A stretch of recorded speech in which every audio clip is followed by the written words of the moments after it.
What are some of the other reasons why it's so difficult to change an organization's culture? Well, for one thing, we are not always good at leaders at communicating the need for change before we make the change. Here is one of the things that I warn my clients about all the time when they're looking at a major change. I will say, how long have you been thinking about this? And it's not unusual for them to say, oh, a year, 10 months, something like that, sometimes even longer. How long did it take you to get comfortable with this idea? Were you comfortable with it the first time you thought of it? Or were you just curious? Were you just saying, oh, that's interesting? How long did it take you to become passionate that this is what you needed to do? Right. Now then, you're a good communicator, Mr. Executive, Ms. Executive, but I doubt that you're a good enough communicator that you can move your people in 15 minutes the distance it took you 15 months to move yourself.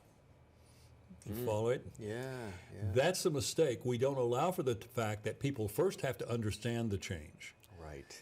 And the people who study the change process will tell you that people need to hear the change probably 6 or 7 times in detail before they really begin to get it.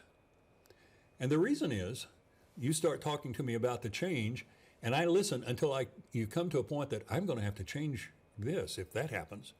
Now I'm off chasing that rabbit in my mind while you go on with the rest of your rationale. And I don't pick up the rest of the rationale.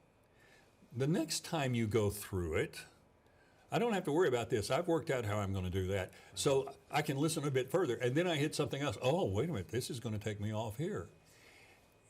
We've got to hear it several times until we've worked through all of our personal issues that just naturally come up when someone starts talking to us about what's going to happen. Like resistance or whatever it may be. And so there's going to be resistance until I understand, okay? So we've got to give the message in a lot of different formats over a period of not a long time, but a rather concentrated period perhaps. Sometimes change is urgent and we've got to concentrate it. But as we do so, we have to be sure that people hear it enough that they have worked through it and they've got a cognitive understanding. Now then, alongside that, we need to assure them as to what won't change. And that's rarely done. Before long, all people are hearing change, change, change, and they globalize that and everything is being thrown out. It's just as important to say, we're going to be doing this, but these are the things that are not changing so that there is some stability, so that there is some predictability. You've got to build that in as sort of a base on which you then anchor the change initiatives. Then, once you've done that, you have to realize that people change emotionally much slower than they do cognitively. This was a valuable lesson for me in my early adulthood. I was very active in the civil rights movement as a late teenager in my early 20s.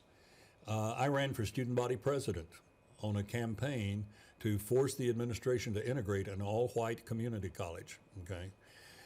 So I was right there pushing for integration, but came to realize that there were many people in organizations that had long been segregated that were now integrated who had come to realize that segregation was wrong, but they were still emotionally uncomfortable in an integrated setting.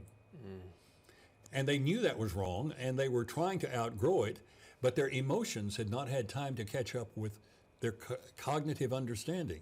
That's true in any change process. It's going to have a big impact on people. They will come to understand it long before they will feel comfortable with it. And we've got to continue to nurture the change process through that feeling. And that's where, going back to an earlier part of our conversation, helping people feel safe, informed, respected, valued, and understood is going to be critical because they are now in a setting where they can voice their concerns, they can let their discomfort be known, and they know that they will be heard and that their needs or preferences will be taken into account in whatever decisions are made.